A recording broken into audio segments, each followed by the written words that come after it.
Welcome to the Jay Martin Show and the pursuit of personal sovereignty. Now, my guest today is a company that I invested in about 6 months ago. Their mission is to consolidate and simplify the world's data because for the last 20 years, companies, governments have been on this relentless pursuit of data gathering to the point where most of them are drowning in it now and don't know how to leverage this effectively. Enter edgeTI, and this is their business opportunity. So it's an early stage company. It is high risk, but the contracts they're landing are massive to the tune of the world's largest bank, the world's largest payroll processor, world's largest credit card company, consulting firm, and every branch of the US military. Now, that's why I'm excited about this company.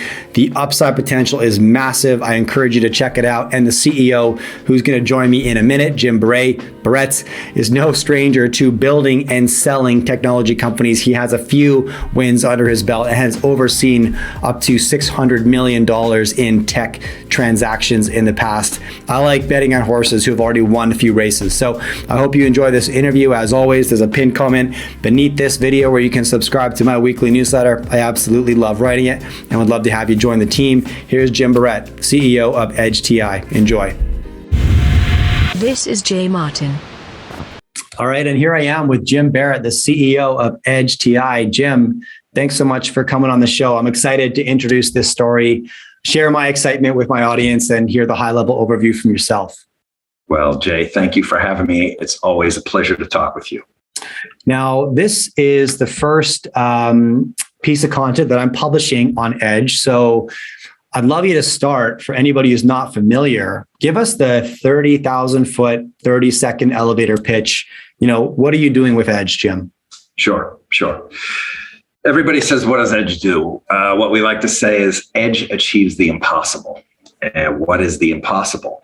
That is allowing our clients to consume information that is relevant to them, that they can act on. It is all provided in real time, and it can make a difference for any large organization. Jay, whenever I like to think about stories when we explain what people do, it helps. I can get into a lot of technical speak, but I don't know that is always the best way. So I'll give a good example about it. Everybody's got remote controls these days. You got many remotes at home. You probably have a TV remote, cable box, Roku, Fire Stick, Apple TV. Those then reference other applications. And, you want to watch something on ESPN Plus, right? You got to log into one of the systems. Then you got to log into ESPN Plus. Then you got to verify your account to send you a text. Your text comes to your phone. You enter it back in. The process can take quite a while, right? 10, 15 minutes sometimes. And you say to yourself, I just want to watch TV. I'm paying for all these things, right? So you can imagine a large organization, take world's largest bank, for example. They have 20,000 applications that are tier one that they support. So you can imagine that if you're an executive in those organizations, you're spending hundreds of millions of dollars. And you use that same example where you're paying for it. All you want to do is watch TV. They are facing that same challenge in these large organizations. So that's what Edge does. How did I do, Jay? Yeah, well, you did good. And let me explain why, because you referenced the big bank and the 20,000 applications, right? The reason this story initially resonated with me was because anybody can relate to the abundance of data that we're supposed to be able to deal with. And you can put this on a macro mega corporation scale, which is the problems that you're solving, because that's where the money is. But I can relate to this on a micro scale when it comes to my health data, right? I have an Oura Ring, a Whoop band. I got health apps on my phone. I get blood work done on this platform, do testing over here with, how do I consolidate and make sense of it all, right? Because the world's been on this relentless pursuit of data for the last 10, 15, 20 years. That's great, but most of the time it's just more confusing than it is productive, right? Now, that's what you're solving, correct? Yes, that's exactly right. We rarely find people saying, boy, if I could just have more information. Not anymore. Yeah. No. How do you use what you're already paying for to be efficient, to make a difference, to achieve your organizational goals? That's all. It's the general question, what's in it for me? How do I use what I've already have? We're not approaching people and say, let's completely get rid of everything. In the past, a lot of software companies would say, hey, I can make this work. Just trust me. All you got to do is buy all my stuff and then everything will work. Well, that's not our approach at all here. What we're doing is saying, you've already made investments. Those things likely work fairly well for their individual purposes. It's just as a combination, you look at a line of business, they may have 100 different applications that are running that line of business. How do you make sense of that, right? So what Edge does is ties all that information together. And again, it's real time. You can act on it. What's a good word that the industry uses is single pane of glass. You look at everything you need is on one screen, and that may combine up to 50, 100 applications. But what it's really doing is we're providing information so people within the organization can make decisions, cut costs, increase profits, or ensure human safety. They're the kind of people that usually use our product. So can you make this real for me? Like who's an ideal client for Edge?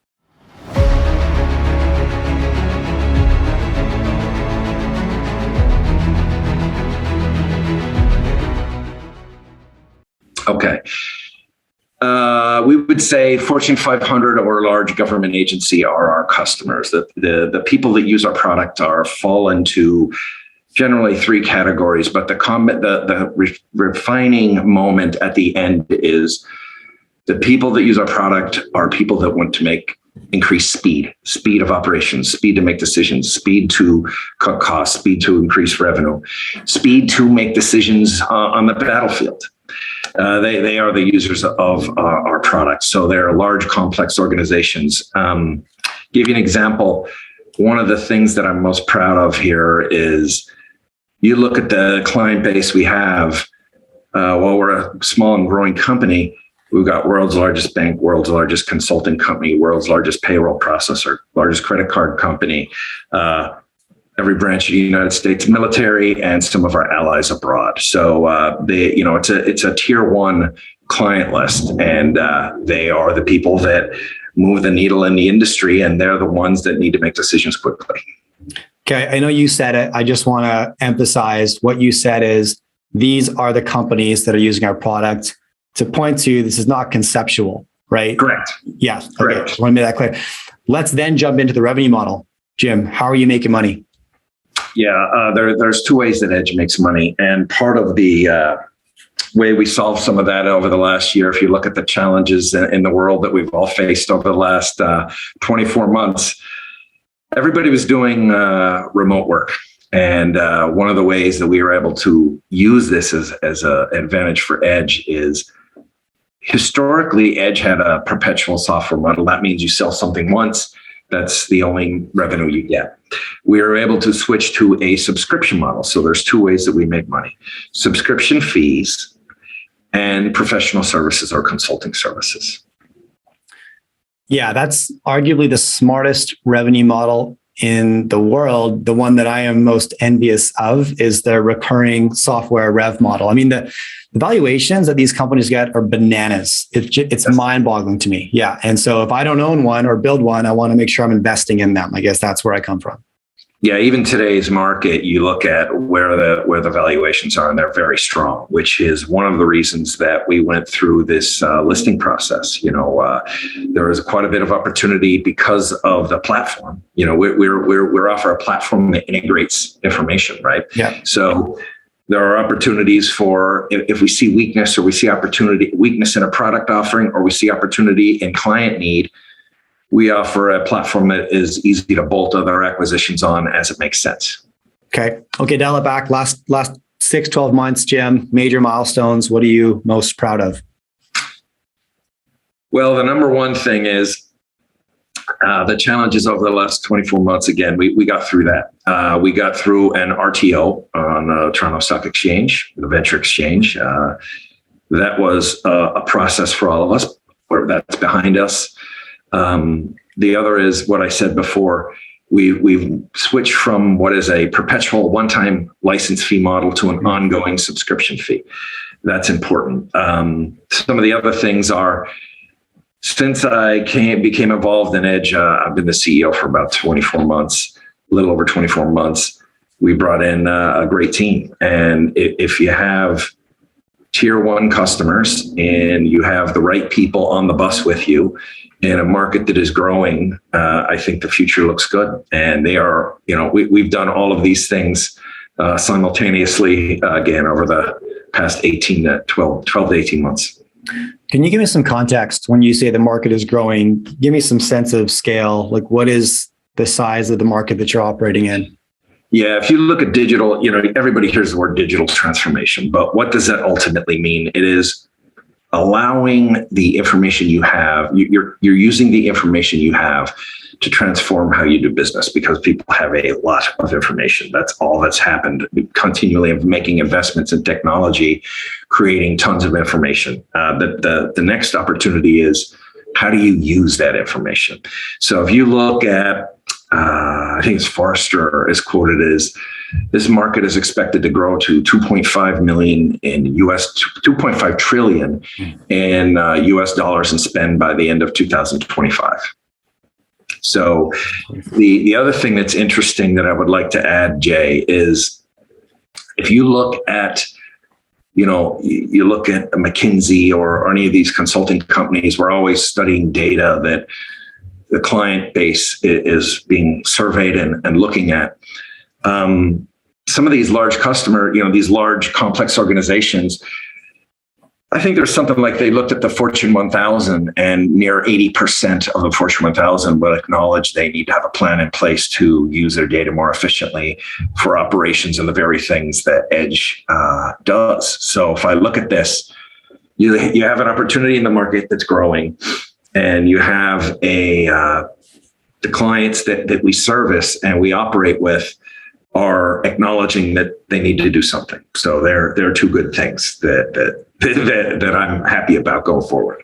Yeah, well, it makes sense. I mean, our ability to gather data has vastly outpaced our ability to leverage it. And so walking that backwards, you could say the pent up demand, right? The dry powder sitting there to be leveraged, right? The pent up demand to figure out what to do with all this information has got to be colossal, I would agree. And just think in your own life, as you mentioned before, the examples of the fitness type things that you're doing. And I use MyFitnessPal. I use different testing services, just like you've mentioned. We've gotten so used to that and collecting information. I sadly would tell you that I may not have 100% grasp on the things that I'm actually paying for every month. 100%. So you can imagine that you're a large organization. Some of our customers have 80,000 people in technology roles. And, again, you got 15 to 20,000 applications you're supporting. You're spending, over $1 billion a year on that stuff. Could you really say that you have a good feel for what you're getting and what you're spending? If I can't say it at my home or in my daily life, I think that everybody would acknowledge it's a challenge. No, 100%. And when you talk about digital transformation, think about the marketing industry, right? One industry that's been massively disrupted and forced to move into the digital world faster than the entrepreneurs running these companies knew how to adjust. And right now, the CMO role of all executive level positions, CEO, COO, CTO, CMO turns over in corps 3 times faster than any other C-suite position. Yeah. And the core reason is because the CEO and the CMO can't find alignment on the core goals. So it's not that the CMO isn't hitting their targets. It's that they don't know what the targets should be, right? And there's too much info, too many options. It's too confusing. Yeah, that's absolutely true. And we would even state that we see that there's quite a bit of turnover in the CIO office as well, because people are saying, you made all these investments, your tenure is less than 24 months generally. They're coming in organizations where the CFO and CEO are saying, I've been continuing to support these activities. We need to get value out of them. And, what our clients often face are, they're not aware that we exist, and they're spending money on in-house build efforts, try to tie things together. And, that can work on a small scale. But if you look at something that is going to work at scale for these large organizations, you're going to see that the clients face an unknown amount of time to deliver it, an unknown cost, and an unknown cost to keep it running. So that is the other thing that we're often asked, who do we compete against and what do we see? That's a perfect example. That's our competition. People trying to do this on their own because they're unaware that edge exists. Okay, now I'm an investor in Edge. We're talking to a population of investors. That's who watches my channel. What every retail investor wants to know, Jim, is what's going to move the share price, right? How are we going to make money? So talk to me about trigger points in the near future. What can we look forward to? Sure. The first thing I'll say to make everybody feel more comfortable is I'm a significant shareholder in the company myself. I was one of the original investors that got us here. So I want the same outcome that everybody wants. The other is you look at where we can make a difference. And we already have a mature product that is being used at scale by large organizations. So the product is stable. What we want to do is market awareness, and that is industry market. People have heard of technical analysts. A lot of the large organizations, you may have heard of Forrester, IDC, Gartner, people like that. We want to spend some time with the analyst community, industry analyst community, so they're aware of us. A lot of the large organizations make purchases that way. So we'll continue to invest in that. The other is partnerships. My background is I had owned other professional services and systems integration companies in the past that I've successfully exited. That is actually how I became aware of Edge. So you look at, there's a community of large organizations out there whose clients are facing the very problem that we solve. So we'll be spending quite a bit of time focusing on increasing the partner community because that gives you a force multiplier. Many of these organizations are multi-billion in revenue, and they're the trusted advisors within their client base. The clients are asking to solve some of these very problems that we've discussed today, and they're the people that can help Edge from a market penetration standpoint, boots on the ground standpoint, and that it's a much lower cost of sale. So they are some of the things. The final thing that I would say is, we're tying together all this information, and that's great. That's solving a lot of the problem. But the next step is, when this is tied together, how do you automate that? How do you make things happen more quickly? And they are the very things that we'll be focusing on over the next 90 days. And I think that with positive results, we're beginning these. We're partway through these experiments right now. We have a lot of our feedback comes from these very large customers, and we're trying to solve the problems that they face. New things come up every day, and it's a matter of, if we're going to invest in technology, how do we invest in technology that can help our friends and family? And that is our core customers. We solve the problems at scale for those organizations. It'll apply to a lot of people. So who looks at Edge 5 years down the road as an acquisition target? Who are those suitors? Yeah, I would say this, that number one, we need to focus on what we're doing today, and we need to achieve the things that I just outlined. We got 90 days in. But Jay, if I were to answer your question, I would say a couple different people. There's going to be there's a need. The clients have the need, right? The clients, the buyers of these technologies have this need. And if you look at, there's been so much M&A activity over the last several years, and it's probably going to continue for a little while more, for some time yet. People have been buying things without a way to really tie it together. So the very problem that I described at the beginning are, you look at historic large software portfolio companies, IBM, Broadcom, Cisco, people that have a lot of technology. Their clients are, if you look at the ecosystem, we went from a point of people buying buying with one vendor to buying many vendors. That's going to come back together through M&A. I would say one of those large companies with large portfolio will be interested in someone like Edge to tie it together. The other is, we're solving some interesting industry problems. And when we solve those problems, I would say some of the software vendors that we could enhance greatly some of their offerings, some of the niche players, that could also be another one. So we could go broad and tie everything together for someone, or because we're working in specific industries, adding some very automated functions, things like that, they may look to say, hey, this can add quite a bit to our portfolio. We could get more for our product on a per sale basis. Things like that could also apply. Okay. Can we talk about your revenue numbers today? Sure. We'll be announcing those in the coming weeks for our year end. I can't share more than that right now, but I would love to have a follow up after we get through our Q1 data, because if you look at it, we really, our timing was interesting. We closed our transaction almost at the very end of 2021. So we really just got started on Jan 1, but I'm happy to talk with you again once we have that information out. Yep, certainly. Okay. And so, when I think about your core initiatives in the near future, whether it's market awareness, analyst awareness, and partnerships, we're very focused on building out, I guess, what is the client pipeline, all that to say, right? Broad market awareness and getting Edge implemented in more businesses. That's the stage we're at right now. Yeah. That's correct. Yes. Yeah. Yes. Okay. And we're looking at how do we work with third-party partners, systems integration firms. They're facing these problems every day. They are the people that we want to expand relationships with. Okay. So yeah, that gives us something to check in on, because as you know, what I love to do is have one of my holdings on the show, get the dive into the company, but also set us up. Okay, what can we look forward to, right? Yep. Then bring you back on for a check-in, a couple months down the road. So I look forward to that, Jim. Yeah, thank you, Jay. Keep me honest. I'd look forward to the future conversations. Likewise. Thanks so much for your time today. I appreciate it. Thank you very much, Jay.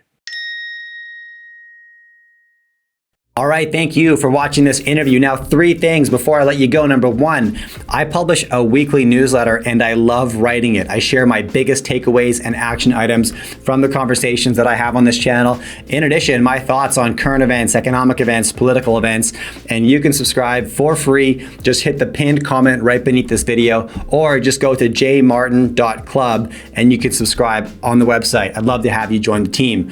Number 2, ad revenue from this channel is donated to an organization that is super close to my heart called Zero Ceiling. Now, Zero Ceiling's mission is to end youth homelessness.